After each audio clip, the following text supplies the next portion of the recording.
সম্মানিত মাস রজব মাস যাচ্ছে, এই রজব মাসের তাৎপর্যের আসল কারণটা আমরা বেশিরভাগ মানুষ জানি না। আমার যে ভাই উত্তর দিয়েছেন, আরো এক ভাই তার সাথে সায় দিয়েছেন, আরো কেউ কেউ একমত আছেন যে রজব মাসের তাৎপর্যের কারণ হলো এটা শবে মেরাজের মাস। ভাইরা আমার, এটাকে একেবারে উড়িয়ে দেওয়া যায় না যে এই মাসে মেরাজ হয় নাই, সেটা বলা যায় না। আমাদের নবী করিম সাল্লাল্লাহু আলাইহি সাল্লামের জীবনে মেরাজের ঘটনা ঘটেছে না ঘটে নাই? ঘটেছে। মেরাজের ঘটনা ঘটেছে, এটা নিয়ে সন্দেহ করবার কোনো সুযোগ, কিন্তু কোন মাসে মেরাজ হয়েছে, কবে মেরাজ হয়েছে, এর তারিখ এবং সময় নিয়ে প্রায় 16টির বেশি মতামত ইতিহাসবিদদের মধ্যে আছে। তাহলে নিশ্চিত করে রজব মাসে 27 তারিখেই মেরাজ হয়েছে এটা চূড়ান্তভাবে নিশ্চিতভাবে বলার কোনো সুযোগ নাই। এটা হলো প্রথম। দ্বিতীয় কথা হলো, অনেক ফুকাহা কেরামের মতে রজব মাসে হয়েছে, অনেক মুহাদ্দিসিন, অনেক মুআররিখিন, ইতিহাসবিদদের মতে এই মাসেই হয়েছে।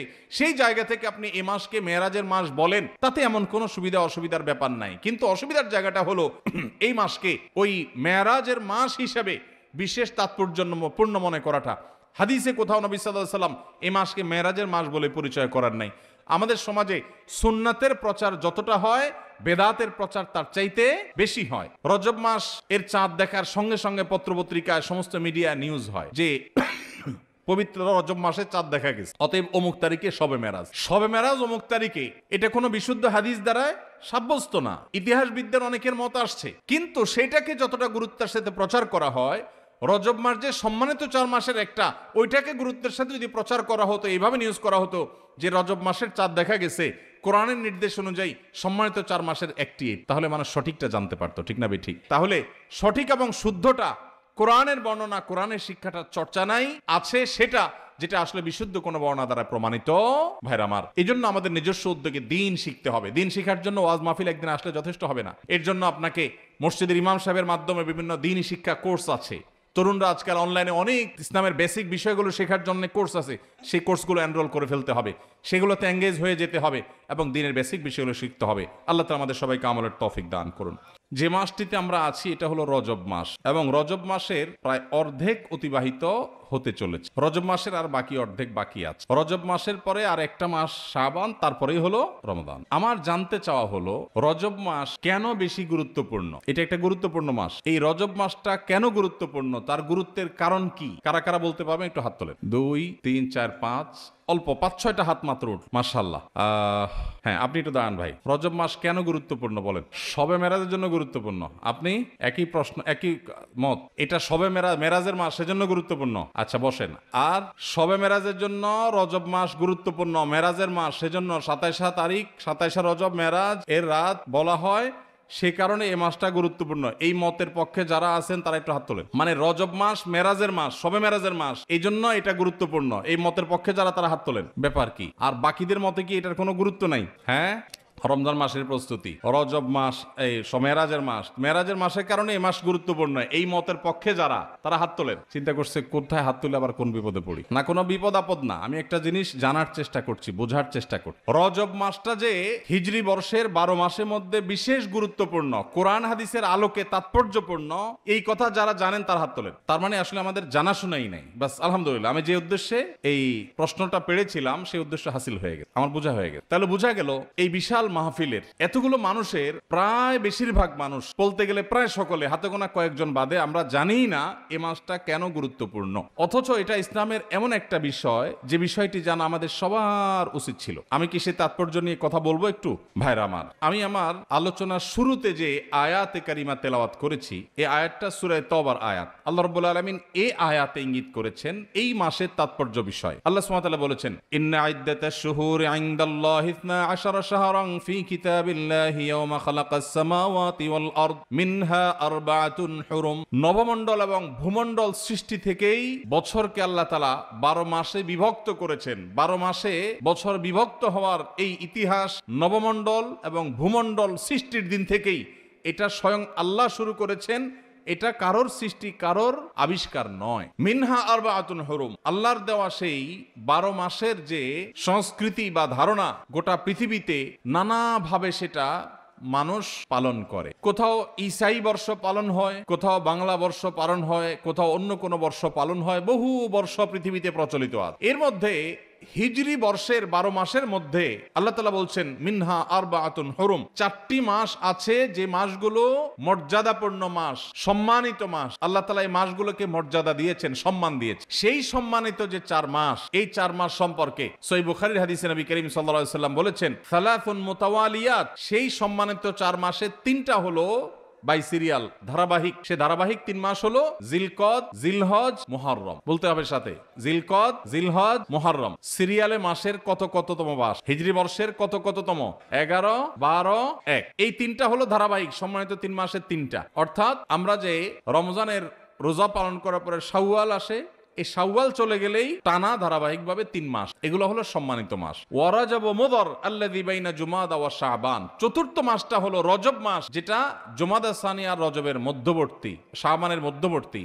অর্থাৎ এই যে মাসটাতে আমরা আছি, তাহলে এটা হলো সম্মানিত 4 মাসের একটা। ভাইরা আমার, এই কথাটা এর আগেও যারা জানতেন, আগে থেকেই জানতেন যে রজব মাসটা সম্মানিত 4 মাসের একটা, এটা যারা আগে থেকে জানতেন তারা একটু হাত তোলেন। খুবই অল্প সংখ্যক মানুষ। তাহলে আজকের মাহফিল থেকে নেওয়ার মতো একটা জিনিস ইতিমধ্যে আমরা পেয়ে গেছি, সেটা হলো সম্মানিত 4 মাস বছরের রমাদানটা সবচেয়ে সেরা, সেটার কোনো আলোচনা নাই, সবকিছুর ঊর্ধ্বে। রমজান মাসের পরে হিজরি বর্ষের 4টি সম্মানিত মাস আছে। এই 4টি সম্মানিত মাসের মধ্যে 3টা ধারাবাহিক, জিলকদ, জিলহজ, মুহররম, আর চতুর্থ মাসটা হলো রমজান মাসের আগের মাস, অর্থাৎ যে মাসটাতে আমরা এখন আছি, রজব মাস, এই মাস। তাহলে এই ইলমটা, এই কোরআনের ধারণাটা, এটা আজকে থেকে নিয়ে যাব ইনশাআল্লাহ। এই ইলমটা নিলে লাভ হবে কি? লাভ হবে এই, স্বয়ং আল্লাহ রাব্বুল আলামিন যে মাসকে মর্যাদাবান ঘোষণা করেছেন, সেই মাসটা আমাদের কাছে মর্যাদা পাওয়ার উপযুক্ত না উপযুক্ত না? কোনো সন্দেহ আছে? আল্লাহ কোরআনে যে মাসকে মর্যাদাবান বলেছেন, সে মাসের প্রতি মর্যাদা প্রকাশ করা আমাদের কর্তব্য না কর্তব্য না? এখন আমরা যদি কাউকে না চিনি, তাকে কি মর্যাদা দেওয়া যাবে? আপনি ডিসি অফিসে চাকরি করেন, নতুন বাংলাদেশে পুরাতন ডিসি পরিবর্তন হয়ে নতুন ডিসি সাহেবের এখানে পোস্টিং হয়েছে, আপনি বিমানের করে ঢাকায় আসছেন, আপনার পাশের সিটেই ডিসি সাহেবও বসে আসছেন, উনি যোগদান করার জন্য আসছেন। আপনি ডিসি অফিসের একজন সাধারণ কর্মচারী, পাশের সিটে যে বেচারা আসছে, যে লোকটা আসছেন, তিনি ডিসি হিসাবে এখানে জয়েন করবেন। আপনি জানেন না যে তার অধীনেই আপনার কাজ করতে হবে সামনে, তাহলে সেক্ষেত্রে আপনি পাশের সিটের লোক হিসেবে তাকে বিশেষ কোনো কেয়ার কি করার কথা। কিন্তু যদি আপনি টের পান, জানতে পারেন যে উনি এখানে জয়েন করবেন এবং তার অধীনে আপনার কাজ করতে হবে, তাহলে আপনার ভিতরে একটু পরিবর্তন হবে নাকি হবে না? কথাটা পরিষ্কার না? পরিবর্তন হবে না? আপনি নড়ে চড়ে বসবেন, স্যার বলতে বলতে মুখে ফেনা তুলে ফেলবেন, ঠিক না ভাই? ঠিক। পরিচয় না জানলে তো আপনি সম্মানও দিতে পারবেন না,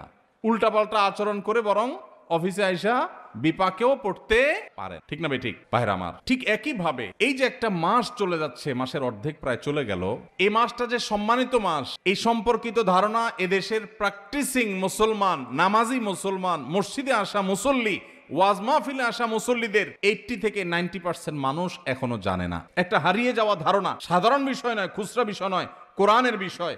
এক নয়, একাধিক আয়াতে যে বিষয় আল্লাহ আলোকপাত করেছেন, এটা কোনো খুচরা বা সাধারণ বিষয় হতে পারে না, এটা অনেক গুরুত্বপূর্ণ বিষয়। কোরআনে আল্লাহ তাআলা এই সম্পর্কে আলোচনা করেছেন যে বছরে 12টি মাসের মধ্যে 4টি মাসকে আল্লাহ মর্যাদা দিয়েছেন।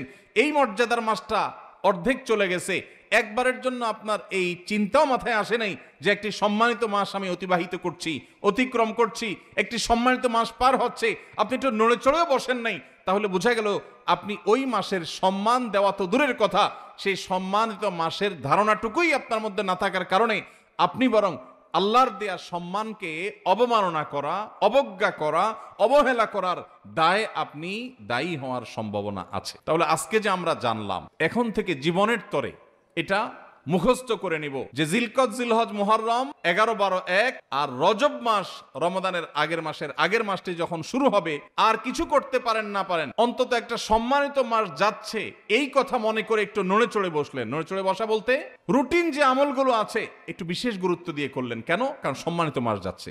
আল্লাহ সম্মান তো এমনি দেয় নাই, নিশ্চয়ই এই মাসে ইবাদতের আলাদা গুরুত্ব আছে, সেই জায়গা থেকে আপনি সম্মান দিলেন। আরেকটা এক্সাম্পল দেই, ধরেন আপনার শ্বশুর মশাই, হবু শ্বশুর, এখনো বিয়ে হয় নাই, সব কথাবার্তা চূড়ান্ত হয়েছে, আগদ হবে, বিয়ে শাদী হবে, শ্বশুর মশাই তিনি আসছেন, আপনি বসে আছেন সোফায় সাধারণ মুডে যখন বসে থাকবেন, আপনার হবু শ্বশুর, নতুন শ্বশুর হবে ভাব যখন হয়, তখন শ্বশুর এবং শ্বশুরবাড়ির লোকদের কাছে পৃথিবীর সবচেয়ে খারাপ ছেলেটা, সবচেয়ে উচ্ছৃঙ্খল ছেলেটাও সবচেয়ে আদবে লেহাজি ছেলে হয়ে যায়, ঠিক না? ঠিক। বিয়ের দিন জামাই হিসাবে যখন যায়, এলাকার সবচাইতে বাজে ছেলে যেটা, সেও দেখবেন এত সুন্দর ইনোসেন্ট, এত সুন্দর নম্র ভদ্র আদবে লেহাজি সাইজা নাটক করে হলেও সেখানে ওই মুড এসে যাওয়ার চেষ্টা করে, ঠিক না ভাই? ঠিক। এখন শ্বশুর যখন আসে, আপনি যদি জানতে পারেন যে এই লোকটা আমার শ্বশুর হতে যাচ্ছে, আপনি সোফায় বসে আছেন, উনি ঢুকছে, কি করবেন? যেমনি ছিলেন আপনি থাকবেন, লাভ দিয়ে উঠার চেষ্টা করবেন, ঠিক না ভাই? ঠিক। আব্বা বলবেন না আঙ্কেল বলবেন, এটা নিয়ে টেনশনে পড়ে যাবে, ঠিক না ভাই? ঠিক। নড়ে চড়ে উঠবেন।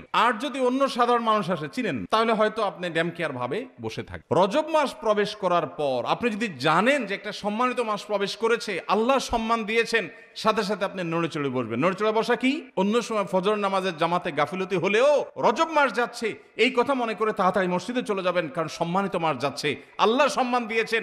আমি যদি নড়ে চড়ে না বসি, আমি যদি আমলের জন্য নড়ে চড়ে আমি নিজেকে প্রস্তুত না করি, তাহলে আল্লাহর দেওয়া সম্মানিত মাসের প্রতি আমি অবহেলা এবং অবজ্ঞা প্রদর্শন করে বেয়াদব হলাম। ভাইরা আমার, ধারণাই নেই সমাজে, আলোচনাই নেই। মসজিদের ইমাম সাহেবদের প্রতি আমার অনুরোধ, সম্মানিত মাসগুলো যখন আসবে প্রতিটা মসজিদে মসজিদে এ সম্পর্কে আলোচনা করবেন, আলোকপাত করবেন, আমাদের ভাইদেরকে ধারণা দিবেন। অনেক ভাই আছেন 50-60 বছরের মুসলমান, তার জীবনে 50 বার সম্মানিত মাস এসেছে, একটি বারের জন্য তিনি কেয়ারও করেন, জানেনও না, তার মাথায় আসেই নেই রজব কি আর জমাদুস সানিয়া কি, কোনো পার্থক্য নেই, কোনো ব্যবধান নেই, কোনো ভাবলেশ নেই।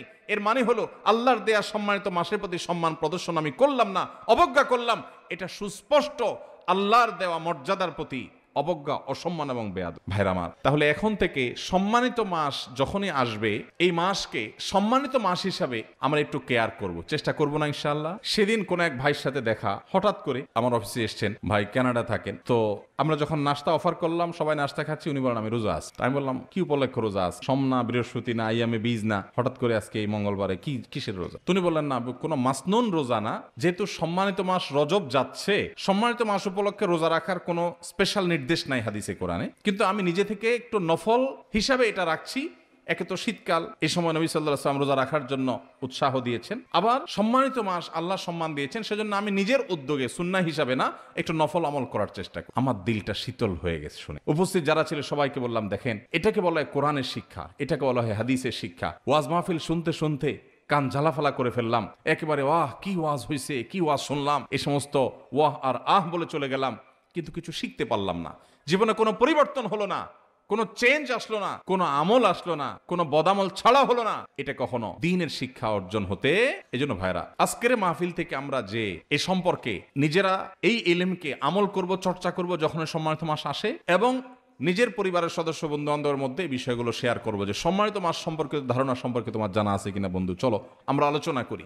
কোরআনে আল্লাহ তাআলা সম্পর্কে বলে শেয়ার করা যাবে তো ইনশাআল্লাহ? আল্লাহ তাআলা আমাদের সবাইকে এই সম্মানিত মাস সম্পর্কে যে ধারণা বিলুপ্ত হয়ে যাচ্ছে সমাজ থেকে, কোরআনের আমল সাধারণ খুচরা বিষয় না, অথচ হারিয়ে যাচ্ছে, ধারণাই নাই, এই গোটা প্যান্ডেলের মধ্যে 2-4-5 জন ছাড়া বাকিরা আমরা জানি। তাহলে এটা সম্পর্কে আমরা চর্চা, আলোচনা, আমল বাড়াবো তো ইনশাআল্লাহ। এবার আসেন সম্মানিত মাসে আমরা কি করব। ভাইরা আমার, সম্মানিত এই মাসগুলোতে স্পেশাল বা বিশেষ কোনো একটি করণীয় আলাদা করে কোরআন হাদিসে কোথাও আসে না যে এটা করতে হবে। বিশেষ কোনো নামাজ নাই, বিশেষ কোনো রোজা নাই। আরবে জাহিলি যুগের মানুষরা রজব মাসে অনেক কিছু করত। এখনো আরবে রজব মাসে ওমরা করাকে বিশেষ ফজিলতপূর্ণ মনে করা হয়, এটাকে বলা হয় ওমরায়ে রজবিয়া। রজব মাসে একটা বিশেষ পশু জবে হতো জাহিলি যুগে, সেটাও নবী সাল্লাল্লাহু আলাইহি ওয়াসাল্লামের হাদিসে উঠে এসে। মুসলমানদের জন্য রজব মাসে বা সম্মানিত মাসে করার মতো আলাদা কোনো আমলের কথা কোরআন হাদিসে বলা হয়নি। তবে আল্লাহ রাব্বুল আলামিন যেহেতু এই মাসগুলোকে মর্যাদা দিয়েছেন, এজন্য রুটিন যে আমলগুলো আছে, যেগুলো আমরা অন্য মাসেও করি, সেগুলো এই মাসগুলোতে সম্মানিত মাস হওয়ার কারণে বিশেষ গুরুত্বের সাথে করব।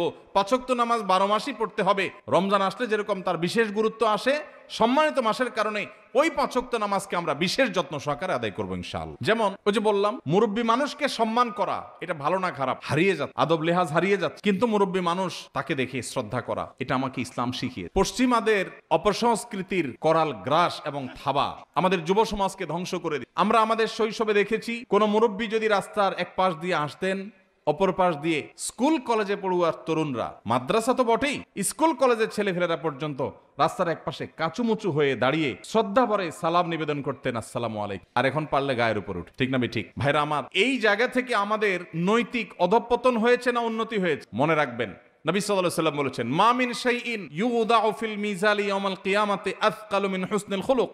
আবু দাউদ তিরমিজি বর্ণিত হাদিস। নবীজি বলেছেন, কিয়ামতের ময়দানে বান্দার উত্তম আখলাক, উত্তম আচরণের চাইতে ভারী কোনো ওয়েটফুল কোনো আমল কিয়ামতের ময়দানে মিজানে পাল্লা আর উঠবে না। আচরণের সৌন্দর্য, আপনি নফল আমল করলে আল্লাহকে যতটা খুশি করতে পারবেন, আখলাক সুন্দর করলে তার চেয়ে বেশি খুশি করতে পারবেন। উত্তম আখলাকের পাঠ এবং অংশ হলো মুরব্বীদেরকে সম্মান করবেন, আলেমদেরকে ইজ্জত করবেন, তাদের প্রতি বিশেষ কেয়ার করবেন। কিন্তু এটা হারিয়ে গেছে। তো আমি যেই কথাটা বলছিলাম, ধরুন যে কোনো মুরব্বীকেই সম্মান করা, ইজ্জত করা, এটা ইসলামের নির্দেশ। নবী সাল্লাল্লাহু আলাইহি ওয়াসাল্লাম বলেছেন, মাল্লাম ইউআক্কির কাবীরানা, যে ব্যক্তি আমার উম্মতের বড়দেরকে, সিনিয়রদেরকে, বাপের বয়সী মানুষদেরকে শ্রদ্ধা করে না, ফালাইসা মিন্না, সে আমার উম্মত হতে পারে না। তো এই যে সতর্ক নবী সাল্লাল্লাহু আলাইহি ওয়াসাল্লাম করেছেন, এই জন্য যে কোনো মুরব্বী, বাপের বয়সী বা বয়সে বড়, তাদেরকে শ্রদ্ধা করতে হয়। এটা ইসলামের শিক্ষা। এটা করলে একটা ইবাদত হবে, সওয়াব হবে, এবং সেই সওয়াবটা নফল সাধারণ আমল করলে, তাসবিহ করলে যে পরিমাণ সওয়াব হবে, এই সওয়াবটা ওর চাইতে ওয়েটফুল হবে কিয়ামতের ময়দানে। কিয়ামতের দিন আমল কি গণা হবে না মাপা হবে? কি ভাই, আমল কি গণবে ফেরেশতারা না মাপবে? তাহলে আমাদের আমলের সংখ্যা বাড়ানো দরকার না ওয়েট বাড়ানো দরকার? ওয়েট যদি বাড়াইতে হয়, আচরণ সুন্দর করতে হবে।